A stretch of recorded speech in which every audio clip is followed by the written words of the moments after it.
Hey guys, मैं हूं आपके साथ सचिन मेवाड़। हम पढ़ने वाले हैं मेडिएवल हिस्ट्री यानी कि मध्यकालीन भारत के इतिहास के बारे में। और हमारा जो लेक्चर चल रहा है वो चल रहा है मुगल वंश। और मुगल वंश के अंतर्गत हम पढ़ रहे थे शाहजहाँ के बारे में। शाहजहाँ के बारे में हमने उसके जीवन परिचय के बारे में चर्चा की थी, उसके जन्म के बारे में चर्चा की थी और उसकी जो प्रारंभिक पृष्ठभूमि थी उसके बारे में हमने बातें की थी। हमने जो कल वीडियो छोड़ा था वहाँ पे युद्ध अभियानों की शुरुआत हुई थी और मैंने अहमदनगर के बारे में कुछ बताया भी था। आज हम औरंगजेब की आगमन को भी पढ़ेंगे क्योंकि 18 साल का हो जाता है इसके समय पे और वो भी युद्ध अभियानों में शामिल हो जाता है। तो शाहजहाँ के युद्ध अभियानों के बारे में आज हम इस वीडियो में बात करेंगे। तो उम्मीद है आप लोगों को लेक्चर समझ में आएगा, पसंद आएगा। तो चलिए स्टार्ट करते हैं। देखिए, अगर आप लोगों ने कल वाला वीडियो नहीं देखा तो वो जरूर देखिएगा ताकि आपको आगे का समझ में आए। तो शाहजहाँ के युद्ध अभियान, शाहजहाँ के युद्ध अभियान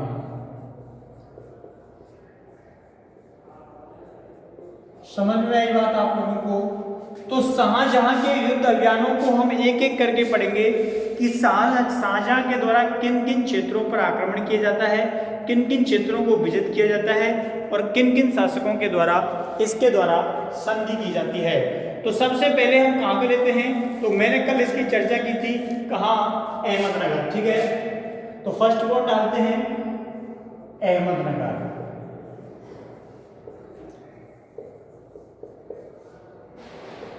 ठीक है, अहमदनगर युद्ध अभियान के बारे में बात करेंगे जो कि 1633 में हुआ था। कब हुआ था? 1633 में। और यहां का शासक कौन था? निजाम शाह। ठीक है, यहां का शासक कौन था? निजाम शाह यहां का क्या होता है? शासक होता है। तो अहमदनगर पर युद्ध अभियान किया गया 1633 में। मैंने कल बताया था 1631 में इसने अपने दूत मंडल जो है वो भेजे थे और कुछ आर्थिक चीज़ों की मांग की थी, उसमें हीरे शामिल थे, लेकिन मना कर दिया जाता है। तो इसका आक्रमण होता है 1633 में। तो यहाँ का शासक है निजाम शाह। निजाम शाह यहाँ का शासक होता है। कौन होता है? निजाम शाह होता है। अब देखिए, शाहजहाँ के लिए एकदम से आक्रमण करना बड़ा मुश्किल था क्योंकि उसे दक्षिण में कुछ सहयोगियों की आवश्यकता थी और उसे कुछ ऐसे सहयोगी मिल जाएं जो उसकी अहमदनगर को जीतने में क्या करें, मदद करें। तो निजाम शाह को हराने के लिए, ठीक है, इसने क्या किया, कुछ षड्यंत्रों का सहारा लिया और इसकी जो हत्या है वो किसके द्वारा करवा दी जाती है? फतेह खान के द्वारा करवा दी जाती है। ठीक है, तो निजाम शाह यहाँ का शासक होता है, इसकी हत्या फतेह खान के द्वारा कर दी जाती है। अब जब इसकी हत्या फतेह खान के द्वारा कर दी जाती है तो स्वाभाविक है अब कोई नया व्यक्ति कहाँ है? अहमदनगर की गद्दी पर बैठने वाला है। ठीक है, तो जब हुसैन निजाम शाह होता है तो इसको फतेह खान क्या करता है? फतेह खान क्या करता है? गद्दी पर बैठा देता है। ठीक है, हुसैन फतेह शाह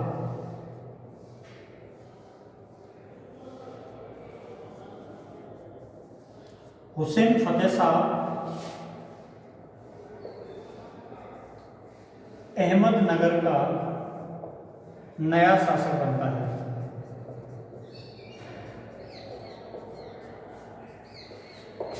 समझ में ये बात आप लोगों को?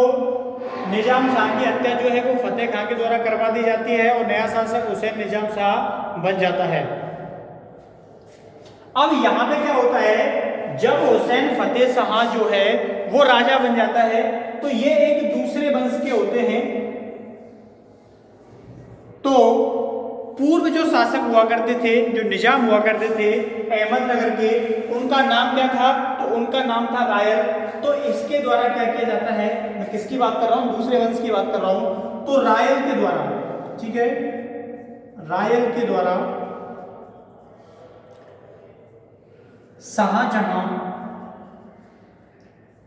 से हस्तक्षेप की मांग की जाती है।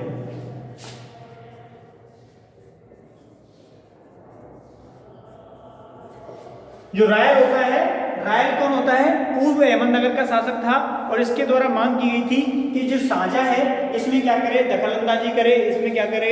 हस्तक्षेप करे। अब देखिए इसने क्या किया, जैसे ही ये सूचना साझा के पास पहुंची, साझा पहले से तैयार बैठा था और इसने क्या किया, अपने एक विश्वसनीय सरदार को भेजा। विश्वसनीय सरदार कौन था? महावत खां था। महावत खां को मैंने आपको बताया था जब जहांगीर कश्मीर के अभियान पर था तो इसने बंदी बना लिया था और बाद में भागकर ये दक्षिण आ गया था, ठीक है। तो शाहजहां के द्वारा, शाहजहां के द्वारा महावत खां को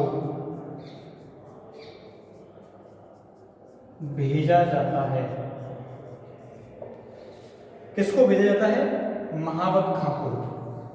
महावत खां को भेजा गया कि तुम जाओ दक्षिण में और दक्षिण की स्थिति को परखो, जानो कौन कौन व्यक्ति इसमें महत्वपूर्ण भूमिका निभाते हैं, उनका चार्ट तैयार करो ताकि जब तक हम आए तब तक तुम उसका क्या करो? ग्राउंड जीरो के बारे में जान सको, ठीक है। अब देखिए 1600,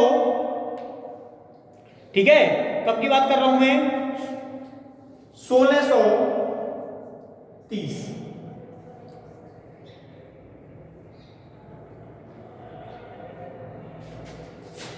1630, ठीक है। 1630 में क्या किया? शाहजहां ने पड़ाव डाला। अब आप लोग सोचोगे साहब यहां तो लिख रखा है आपने 1633 और यहां लिख दिया 1630, क्या बैक में जा रहा था? नहीं, ये आक्रमण की तिथि होती है, ठीक है। ये क्या होती है? आक्रमण की तिथि होती है। जब अहमदनगर को अधिकार में किया हुआ था ये वो तिथि होती है, लेकिन ये पूर्व की तिथियां होती हैं। पहले पहले क्या किया गया, कौन कौन वहां आया, कैसे कैसे पड़ाव डाला गया। तो 1630 में क्या डाला जाता है? पड़ाव डाला जाता है। और किस जगह डाला जाता है? तो दक्षिण में बुरहानपुर में, ठीक है। बुरहानपुर में क्या डाला जाता है? पड़ाव डाला जाता है। तो काफी पॉइंट हो गए इसमें। अहमदनगर 1633 में निजाम शाह यहाँ का शासक होता है जिसकी हत्या फतेह खां कर देता है। हुसैन फतेह शाह अहमदनगर का नया शासक बन जाता है, ठीक है। रायमल जो पूर्व शासक था उसने क्या किया था? शाहजहां को निमंत्रण भेजा था कि आप क्या करो? हस्तक्षेप करो। अब देखिए शाहजहां क्या करता है यहाँ पे आने के बाद? यहाँ पे जो सबसे प्रभावी व्यक्ति होता है कौन होता है? फतेह खां होता है। तो ये फतेह खां को क्या करता है? पैसे देता है और कहता है कि ये जो दुर्ग है दौलताबाद आप क्या करो? हमें दिलवा दो। तो ये घूस खाकर, क्योंकि ये वजीर था उस समय अहमदनगर का, कौन? फतेह खां। तो ये क्या करता है? दौलताबाद को सौंप देता है शाहजहां के लिए पैसों के बदले में, ठीक है। तो किसने सौंप दिया? वजीर था फतेह खां।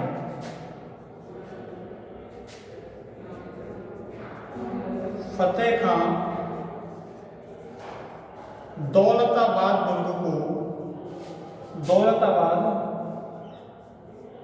दुर्ग को मुगलों को सौंप देता है।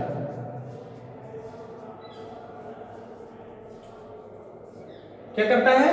मुगलों को सौंप देता है। समझ में आ गया आप लोगों को बात? तो अहमदनगर 1633 निजाम शाह यहाँ का शासक होता है। तो हम इसको मिटाने वाले हैं। अगर आप लोग स्क्रीनशॉट लेना चाहो तो इसका ले सकते हो।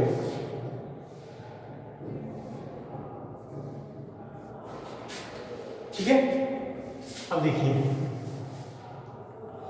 अब आप लोग सोच रहे होंगे कि चलिए उसने दौलताबाद के दुर्ग को लिया तो क्या हो गया? क्या उससे अहमदनगर कमजोर पड़ गया? बिल्कुल। दौलताबाद जो दुर्ग था वो एक प्रकार से इसकी जमीन थी, इसकी पृष्ठभूमि थी, इसके सैनिक रक्षकों का महत्वपूर्ण दुर्ग था। और जैसे ही ये दुर्ग जो है वो शाहजहां के हाथ में पड़ जाता है तो अहमदनगर का एक प्रकार से क्या हो जाता है, पतन हो जाता है। ठीक है, देखिए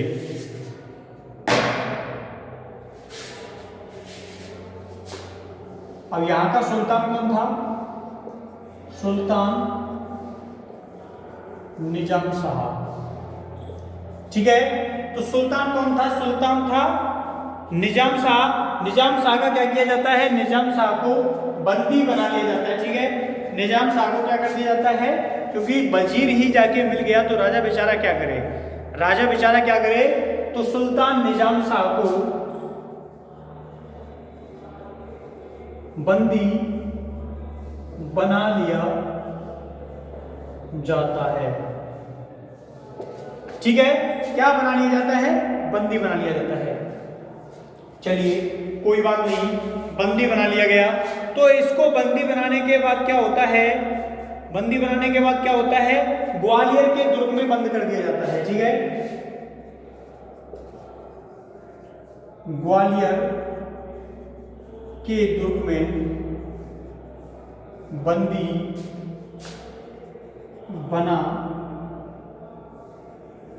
बना लिया जाता है। तो इसको उसके पीछे कोष्टक में लिख लो ना, ज्यादा क्यों नीचे भरने का, तो यहीं पे लिख लो कोष्टक में ग्वालियर, ग्वालियर दुर्ग। ठीक है, ताकि कॉपी आपकी कम भरे। अब क्या हुआ, अहमदनगर का जो शासक है वही बंदी बना लिया जाता है। तो होता क्या है, 1634 में जिसको भेजा था, क्योंकि अधिकार में तो किसके आ गया, ये अहमदनगर तो किसके अधिकार में आ गया, शाहजहां के अधिकार में आ गया। ठीक है, लेकिन होता क्या है, 1634 में जिसको भेजा गया था दक्षिण में, किसको, महाबत खां को, उसकी क्या हो जाती है, मृत्यु हो जाती है। तो 1634 में महाबत खां की मृत्यु हो जाती है, की मृत्यु हो जाती है। ठीक है, अब आप लोगों के मन में ये तो नहीं चल रहा कि सब महाबत खां कौन था। आप लोगों ने क्योंकि मैंने बताया था इसने कश्मीर में जहांगीर को बंदी बनाया था। ठीक है, तो ये जो महाबत खां था ना, मैंने उसके पुत्र के बारे में आपको बताया था, शहरियार के बारे में, जिससे नूरजहां ने अपनी जो बेटी थी लाडली बेगम, उसका क्या किया था, विवाह किया था। तो ये शहरियार का दोस्त था। ठीक है, और ये चाहता था कि शहरियार क्या बने, शासक बने, इसीलिए इसने क्या किया था, कश्मीर के अंदर जहांगीर को मारने का प्लान रचा था, लेकिन जो असफल होता है और बाद में भाग के आ जाता है। तो ये पॉइंट भी आपको याद रखना है, क्योंकि सारी चीज़ें तुमको पता होनी चाहिए ना, वरना तुम्हारा दिमाग सोचता रहेगा। तो इसकी क्या हो जाती है, मृत्यु हो जाती है। कब हो जाती है, 1634 में। अब देखिए 1634 में जब इसकी मृत्यु हो जाती है तो शाहजहां ये बात सोचता है कि अब जो जिम्मेदारी है वो किसको दी जाए। इसीलिए वो क्या करता है, जैसे इसकी 1634 में मृत्यु होती है तो ये दोबारा इसको आना पड़ता है दक्षिण में। कब, 1635-36 में दोबारा दक्षिण आया। क्वेश्चन पूछा जा सकता है कि शाहजहां सुल्तान बनने के पश्चात कितनी बार दक्षिणी भारत के अभियान पर आया था, तो 2 बार आया था। और ये भी याद रखना है कि जब ये सुल्तान नहीं बना था तो उससे पहले जब ये युवराज था, तो युवराज होने के दौरान ये दक्कन के शासकों का क्या था, सूबेदार था उस समय। तो इसने युवराज रहते समय दक्षिण के भागों में अपना बड़ा समय गुजारा था, इसलिए इसको इन क्षेत्रों का काफी ज्यादा अनुभव था। ठीक है, तो 1635-36 में ये क्या आता है, दोबारा आता है दक्षिणी भारत के अभियानों पर। और इस बार इस अभियान पर एक और आदमी इसके साथ आया था। कौन आया था, वो आया था, वो कौन, औरंगजेब। मैंने 18 इसलिए लिखा है क्योंकि औरंगजेब इस समय 18 साल का हुआ था जब ये दक्षिणी भारत के अभियानों पर आता है। भले ही आप लोग क्रॉस चेक कर सकते हो डेट ऑफ बर्थ निकाल के। ठीक है, तो ये पॉइंट आपको याद रखना है कि 1635 से 36 में दोबारा ये दक्षिण भारत के अभियान पर कब आया और किसको लेके आया था? तो औरंगजेब को लेके आया था, ठीक है। लेकिन होता क्या है, जब ये दोबारा आते हैं तो शाहजी का नाम आपने सुना होगा, शाहजी का नाम आप लोगों ने सुना होगा। तो शाहजी क्या करते हैं, शाहजी अहमदनगर पर, किस पर? अहमदनगर पर अपनी एक कठपुतली बैठाकर स्वयं उसके संरक्षक बन जाते हैं, ठीक है। शाहजी अहमदनगर पर अपनी एक कठपुतली, अब कठपुतली का मतलब क्या होता है? नाम मात्र का राजा। अपनी कठपुतली बैठाकर स्वयं क्या बन गए? संरक्षक। और संरक्षक जितने भी हुए वही शासन चलाते थे वास्तव में। तो शाहजी अहमदनगर पर अपनी कठपुतली बैठाकर क्या करने लगते हैं? स्वयं शासन करने लगते हैं। और जब ये बात पता चलती है किसको पता चलती है? शाहजहां को पता चलती है। तो शाहजहां कहते हैं भैया युद्ध होगा, ऐसे काम नहीं चलेगा। और उन्होंने क्या किया, आते ही किसको दबोच लिया? शाहजी को दबोच लिया। और शाहजी को क्या कर दिया? बंदा से बंदी बना दिया, ठीक है। क्या कर दिया? इनको बंदी बना दिया, ठीक है। बंदी बना, अच्छे खासे बंदी थे, क्या बना लिया? बंदी बना लिया। और बंदी बनाने के बाद इनके साथ समझौता किया कि तुम मुझे क्या दोगे? खून दोगे और मैं तुम्हें आजादी दूंगा। इन्होंने कहा था नहीं नहीं, ऐसा तो नहीं दूंगा मैं, तुम मुझे दुर्ग दोगे। क्या दोगे? तुम मुझे दुर्ग दोगे, मैं तुम्हें आजादी दूंगा। तो बंदी ने बोला, बंदी का मतलब होता है, शाहजी ने बोला, क्या बोला? 6 दुर्ग ले लो। कितने? 6 दुर्ग ले लो, मेरे मुंह से बात का जाता है, मैं तो संरक्षक हूं। तो 6 दुर्गों के बदले में, 6 दुर्गों के बदले में छोड़ दिया किसको? शाहजी को। किसके द्वारा छोड़ दिया जाता है? शाहजहां के द्वारा छोड़ दिया जाता है। और बाद में जो संघर्ष होगा वो किस किस के मध्य में होगा? तो बाद में संघर्ष होगा औरंगजेब के मध्य में, ठीक है। किसके मध्य में होगा? औरंगजेब के मध्य में संघर्ष होगा। किसके साथ होगा? तो शिवाजी के साथ होगा, क्योंकि शिवाजी का जो जन्म होता है वो मुगल दरबार में इसकी मां को कैद करके रखा जाता है 1 वर्ष। और उसी दौरान इनकी जो माताश्री होती है वो गर्भवती हो जाती हैं, जीजाबाई। और शाहजी ये कहते हैं कि ये तो मेरा पुत्र ही नहीं है। इसलिए पिता पुत्र के मध्य में बहुत बड़ा तनाव चलता रहता है। शाहजी उसको पसंद नहीं करते थे, शिवाजी को। इसीलिए क्या करते हैं, वो अपने आप को इनसे दूर रखना चाहते हैं, ठीक है। क्या करना चाहते हैं? अपने आप को इनसे दूर रखना चाहते हैं और स्वयं भी क्या रहते हैं? दूर रहते हैं। तो शाहजी को क्या कर लिया? बंदी बना दिया। कभी जब शिवाजी वाला टॉपिक आगे आएगा, जब इसकी पूरी थ्योरी आपको बताएंगे, ठीक है। अभी उन्हीं के बारे में पढ़ना है। तो शाहजी को बंदी बना लिया जाता है और 6 दुर्गों के बदले में क्या मिल जाती है? आजादी मिल जाती है। हम लेके रहेंगे आजादी, ठीक है, 6 दुर्गों के बदले में। तो शिवाजी के पूर्व में ये घटना घटित होती है शाहजी के द्वारा। 6 दुर्गों के बदले में किसको आजादी मिल गई? शाहजी को आजादी मिल जाती है। और बाद में शाहजी क्या करता है? समझौता कर लेता है। समझौता करने के बदले में वो बोलता है कि सब कुछ दे दो मुझे। जैसे क्या दे दें? तो पूरे की जागीर जो है वो उनको दे दी जाती है। और ये वहाँ क्या करते हैं? शासन व्यवस्था चलाते हैं। बाद में कुछ रिक्वेस्ट और की जाती है, तो बाद में इनको अहमदनगर में नौकरी करने की का भी काम दे दिया जाता है। ठीक ठीक ठीक। तो ये पॉइंट काफी महत्वपूर्ण है। नीचे दिख रहा है या नहीं दिख रहा? चलिए, तो ये मैंने मुंह से बोल दिया, आप लोग समझ जाना, ठीक है। तो इसको रफ करते हैं। अहमदनगर फिनिश हो गया, किसके अधिकार में आ गया? शाहजहां के अधिकार में आ गया, ठीक है। चलिए,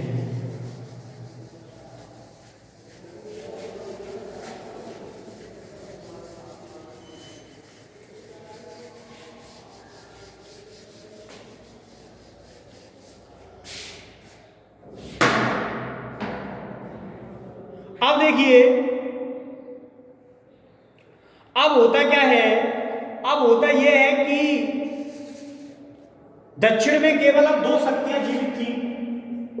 एक गोलकुंडा, कौन सा कुंडा? गोलकुंडा। गोलकुंडा का नाम आप लोगों ने सुन रखा होगा। तो 2 शक्तियां शेष रहती हैं, एक गोलकुंडा होती है और एक होती है बीजापुर। कौन सा पुर? बीजापुर और गोलकुंडा दो शक्तियां बसती हैं और दोनों ही शक्तियां समर्थक होती हैं मुगल वंश की, इसलिए इन दोनों को ना जीतने का वादा करता है कौन? शाहजहां। शाहजहां कहता है कि अगर तुम हमारे समर्थक बन के रहोगे तो हम तुम्हारे ऊपर आक्रमण नहीं करेंगे। ठीक है, क्या कहा जाता है कि अगर तुम हमारे समर्थक बन के रहोगे तो तुम्हारे ऊपर आक्रमण नहीं होगा। उन्होंने कहा सर विश्वास नहीं हो रहा तुम्हारी बातों पे, तो शाहजहां ने कहा था कुरान की कसम खा के बोल रहा हूं आक्रमण नहीं करूंगा। अब इससे बड़ा तो कुछ है नहीं। ठीक है, तो ये पॉइंट भी याद करना है कि शाहजहां ने गोलकुंडा और बीजापुर के शासकों को भरोसा दिलाने के लिए कुरान की कसम खाई थी और ये कहा था कि तुम लोग क्या करना, क्या करना, क्या करना, दक्षिणी भारत में नीचे की ओर कितना भी अपने साम्राज्य का विस्तार कर लेना, मैं कुछ नहीं कहूंगा। तुम्हें भले ही नीचे चले जाना, पूरे समुद्र पर अपना अधिकार कर लेना, श्रीलंका तक चले जाओ, मुझे कोई परेशानी नहीं है। ठीक है, अब इन्होंने ये कहा चलो साहब ठीक है कोई बात नहीं, हम दोनों ही दक्षिण के राज्य हैं, तो क्या राज्य का बंटवारा कैसे करेंगे? हम राज्य का बंटवारा कैसे करेंगे मतलब, तो इनको एक बात बोली गई कि तुम जिन क्षेत्रों को जीतोगे उसका बंटवारा 2:1 में कर लेना, 2:1 में बंटवारा कर लेना। ठीक है, लड़ने की जरूरत नहीं है, 2:1 में क्या कर लेना, बंटवारा कर लेना। किस किस के मध्य में ये बात होती है? किस किस के मध्य में बात होती है? तो बीजापुर और गोलकुंडा के मध्य में ये बात हुई थी। ठीक है, समझ में आई आप लोगों को बात? अब आप लोग सोचोगे साहब ये बताइए कि 2 कौन लेगा और 1 कौन लेगा? तो बीजापुर, बीजापुर लेगा। 2 का मतलब होता है बिल्कुल आधा। अगर किसी क्षेत्र को जीता तो आधे पर किसका अधिकार होगा? 2:1, तो आधे पर, आधे से ज्यादा जो होगा उसमें किसका अनुपात होगा, किसका अधिकार होगा?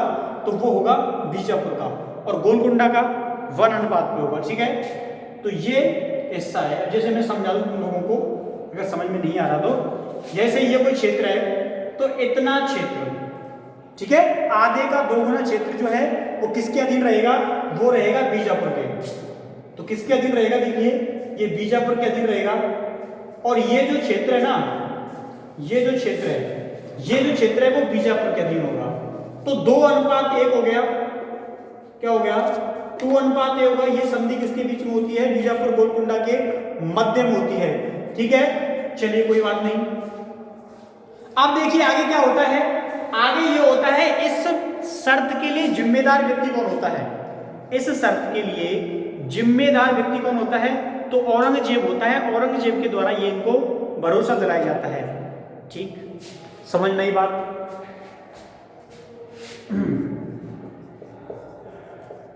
औरंगजेब दोनों के मध्य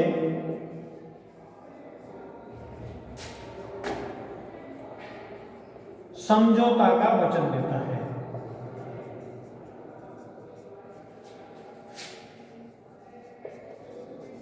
क्या देता है? समझौता का वचन देता है कि हम समझौता करा के आप लोगों के मध्य में रहेंगे। बाद में जो दक्षिण की सूबेदारी की जिम्मेदारी होती है वो औरंगजेब को सौंप दी जाती है। किसको सौंप दी जाती है? औरंगजेब को ये जिम्मेदारी सौंप दी जाती है। ठीक है, तो ये हो गया। अब देखिए आगे, आगे क्या होता है, मैं इसको मिटा दूं, रफ कर दूं।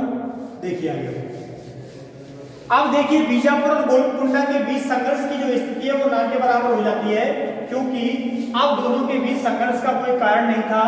दोनों के बीच, क्योंकि अक्सर जो राज्यों के बीच में लड़ाई झगड़े होते हैं वो किस बात को लेकर होते हैं?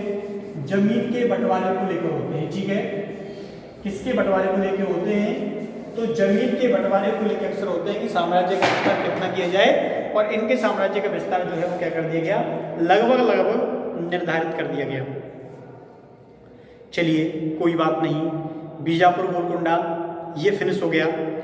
अब देखिए कुछ चीजें जो हैं वो शाहजहां के लिए होती हैं।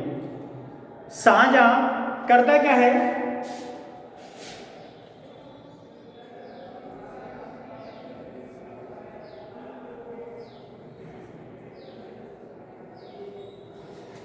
शाहजहां ने एक नियम बनाया। क्या नियम बनाया? ये नियम बना दिया कि कोई भी हिंदू और जो मुस्लिम है, हिंदू और जो मुस्लिम है वो क्या नहीं कर सकते, आपस में विवाह नहीं कर पाएंगे। ठीक है, क्या नहीं कर पाएंगे? आपस में विवाह नहीं कर पाएंगे। क्यों नहीं कर पाएंगे?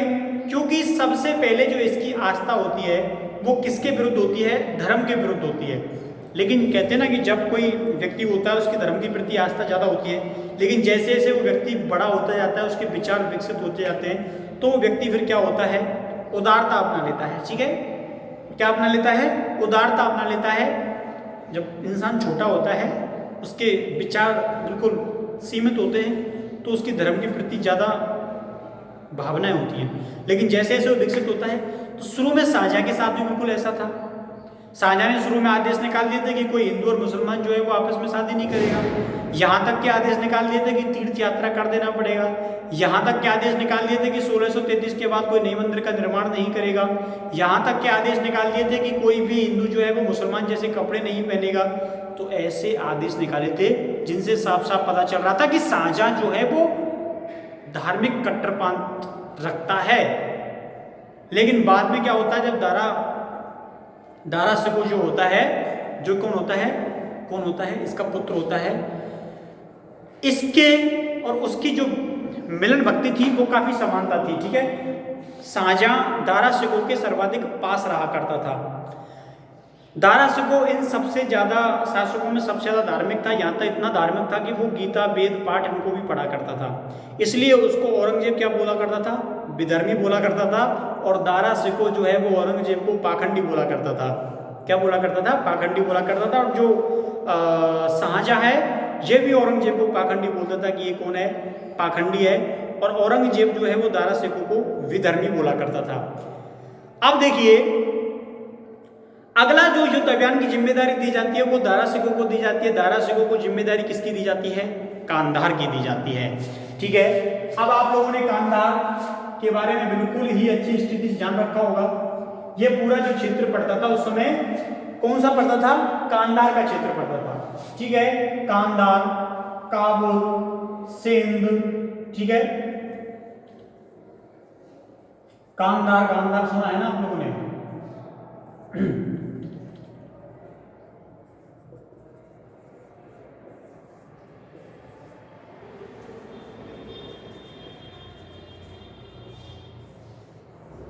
अब देखिए, ये युद्ध अभियान समझना है, क्योंकि समझोगे तो ज्यादा बेहतर रहेगा।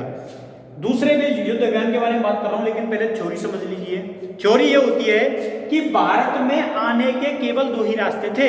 एक तो वो कांधार होते हुए आ सकता है, या फिर वो काबुल होते हुए आ सकता है। दूसरा कोई रास्ता नहीं था, क्योंकि यहाँ से हिमालय की जो चोटियां हैं भैया, उनके ऊपर चढ़ेगा ना तो हालत जो है ऐसी हो जाएगी, पूरी स्वर्गलोक या नरकलोक की सीढ़ियां चढ़नी पड़ेगी बाद में। तो ये दो ही क्षेत्र माने जाते हैं जहां से कोई भारी आक्रमणकारी आ सकता है, क्योंकि इसके अलावा फिर आप लोगों को मालूम है यहाँ से कहाँ से? गुजरात से समुद्र शुरू हो जाता है और समुद्र में तैर के तो सेनाएं आ नहीं सकती। ठीक है, तो इसलिए जो स्थिति है वो क्या है? काफी विघटनकारी हो जाती है। और दो मार्ग होते हैं केवल। ठीक है, कितने मार्ग होते हैं? यहाँ आने के, भारत में आने के प्रवेश के केवल दो ही मार्ग ऐसे थे जिनसे भारत में प्रवेश किया जाता था। इसलिए कांधार को भारत का सिंह द्वार कहा जाता है। लिख लेना इस बात को। ठीक है, मैं लिख देता हूं, कांधार को भारत का सिंह द्वार कहा जाता है। क्या कहा जाता है? सिंह द्वार कहा जाता है। काफी महत्वपूर्ण पॉइंट है। चलिए कोई बात नहीं, महत्वपूर्ण पॉइंट होते हैं।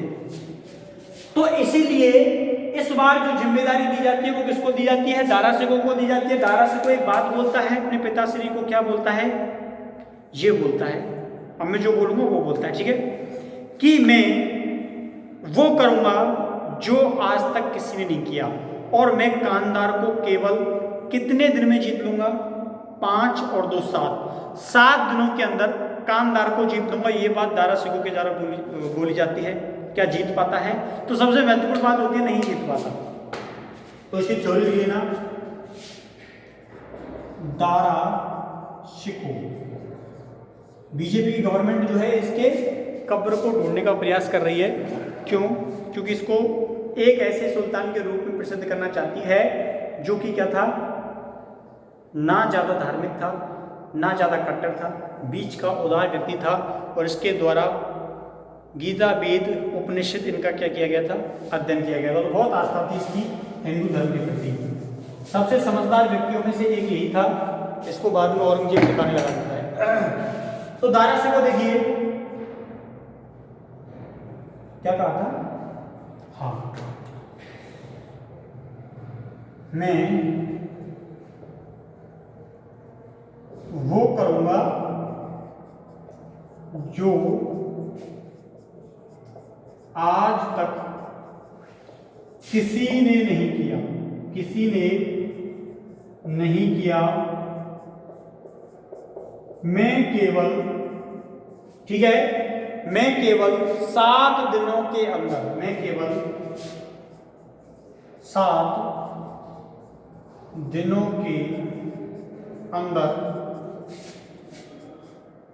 कांधार को जीत लूंगा। ठीक है, क्या कहा था, मैं केवल 7 दिनों के अंदर कांधार को जीत लूंगा। कोष्टक में लिख देना, नहीं जीत पाया।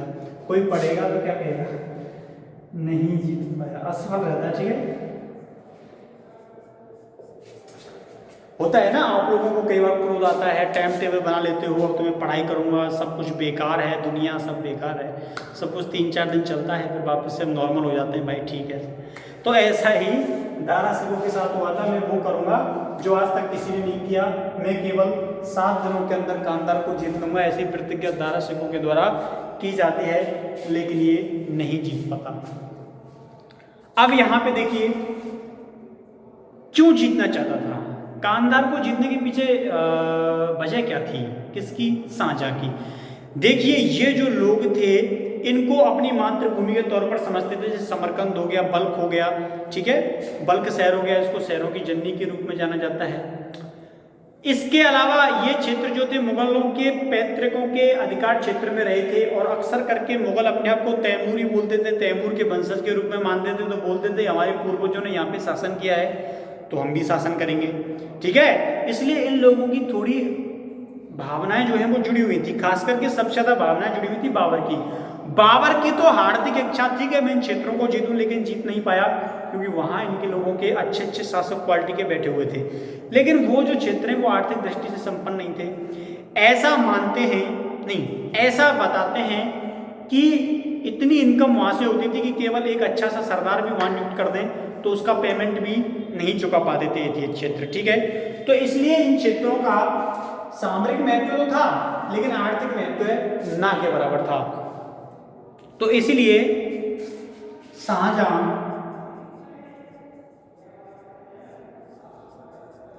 अपने पूर्वजों की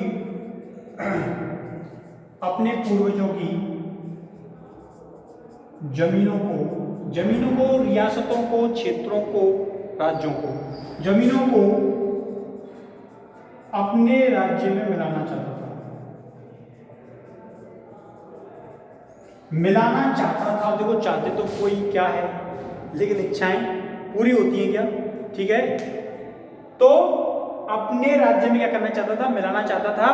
जो बक्स क्षेत्र होता है, जो समरकंद का क्षेत्र होता है, लेकिन क्या करें, चाहता तो था लेकिन किसी ने हाथ ही नहीं लगाने दिया।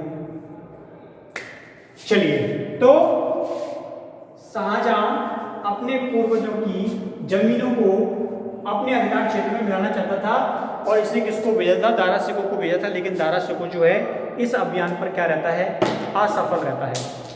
तो थ्योरी समझ में आ गई आप लोगों को, टाइम भी अपना हो चुका है, तो इसको कल फिनिश करेंगे कंप्लीट। तो मिलते हैं कल, तब तक के लिए थैंक यू, धन्यवाद, बाय बाय।